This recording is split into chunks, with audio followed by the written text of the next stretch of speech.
Canon are releasing 3 new lenses into the RF ecosystem, and we're going to look at the zoom lens, the 70-200 in this video. And we've also got a video on the 2 primes as well, which we'll talk about in a separate video, although that's on the channel now if you want to check that out. But this 70-200, I think, is an interesting lens, right? I've had my hands on it for a couple of days, so I got to go out and shoot with it, actually in pretty different weather scenarios as well, doing photo and video. And that's kind of the point of this lens, right? Is that it is a hybrid lens for specifically photo and very much with video in mind as well. And that's really where Canon are looking to differentiate this lens from the already available 70-200 lenses in the range, because there's already the f4 version and the f2.8 version, both of which are great lenses.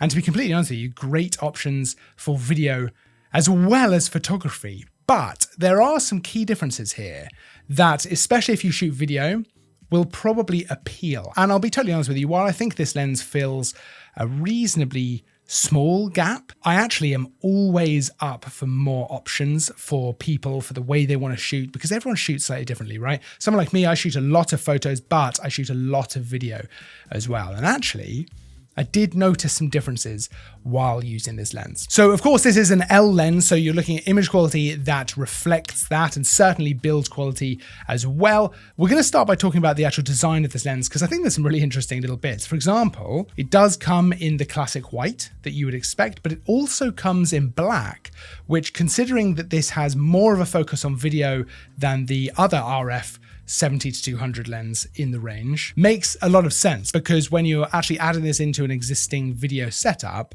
having a black lens is a little bit less kind of obviously standing out compared to everything else. So I think the option to have it in black is really nice. Actually, I'd never really thought that much about the color of these lenses. You just kind of get used to the fact they're white, but I think it's really interesting to add that option in. Otherwise, the thing that will immediately stick out is the fact that this is a fully internal zoom. So there is no change in the length or the size of the lens. Now, for some people, it's great to have that external zoom, right? Because it means the lens can get smaller, which is great for going in the bag if you're going out, taking photos of whatever. But when it comes to video, actually, it can be really useful to have that zoom all internal, because the lens is just a standard length, a standard size once it's in the overall setup. Also for photography as well, some people just prefer an internal zoom, and I think that's absolutely fine. It's going to generally probably work a little bit better for things like weather sealing, for dust, for stuff like that. I know that can be a bit of a concern when it comes to external zoom, and I think that's a big difference here with this lens. It's also very noticeable, I think, when you are using it, that it has a pretty short zoom rotation. It's about 70 degrees to go from 70mm to 200mm. And again, that's really useful, just making those super quick adjustments. Now, on the lens, we've got lots of controls. So 5.5 stops of image stabilization, which you've got on there with a switch, which of course you would expect, AF, MF switch, stuff like that. We've also got a smooth aperture ring. So what I mean by that is it's not clicked, right? And there's no option to click or de-click. There's no switch for that. Now, we've seen this on previous Canon hybrid lenses, right? They're smooth aperture rings. This is a little bit of a personal preference. I totally understand that for video focused stuff, you probably want a smooth aperture ring. Personally, I just like a click on my aperture ring. I like the tactile feel of it, and I like being able to kind of feel changing it.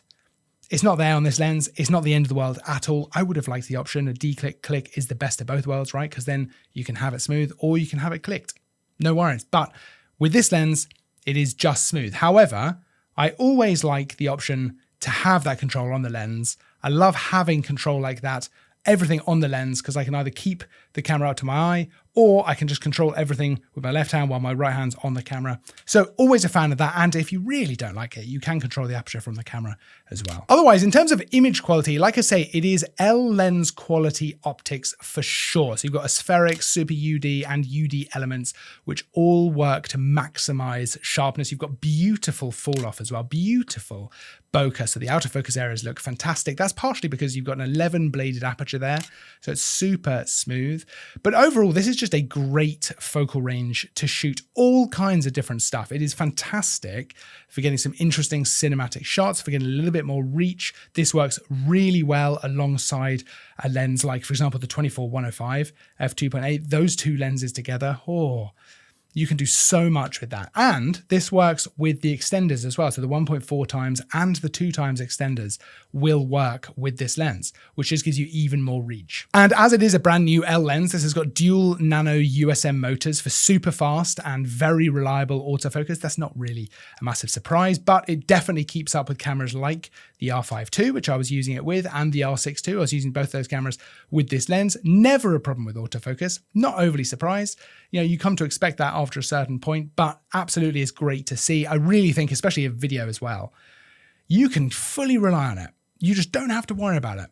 And certainly from when I started, that's so different.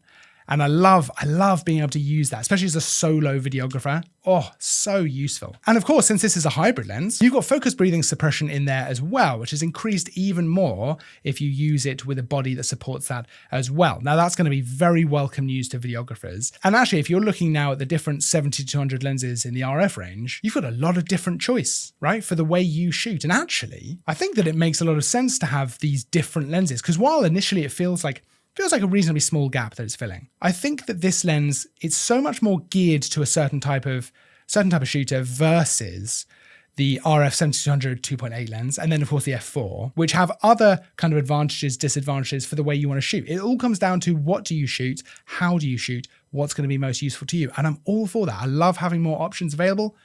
I think that's great. I mean, to be honest, I love the RF 70-200 f2.8 lens, but this is probably the one I would go for, because it works better as a hybrid system. So if you are shooting video, this is probably the lens to look at within that 70-200 range. That doesn't mean that the other 70-200s don't work great for video as well, but this is just geared so well towards that stuff that it just fits in very nicely with your workflow. And I think that's a big deal. Whereas the other ones, they're a little bit more compact. They're going to shrink down a bit because of the external zoom and stuff like that. So you've got advantages over there as well. Now, of course, you can check out the new lens as well as the other 2 new prime lenses as well. And you know what? I'll pop links to the other 70-200s so you can see all of them. They'll all be down in the description so you can go check them out. Pricing, all that kind of stuff, all the full specs and all the fun stuff that you want to see. Otherwise, of course, don't forget to like and subscribe because we'll have new content all the time. I will see you in the next video, but until then, as always, thanks for watching.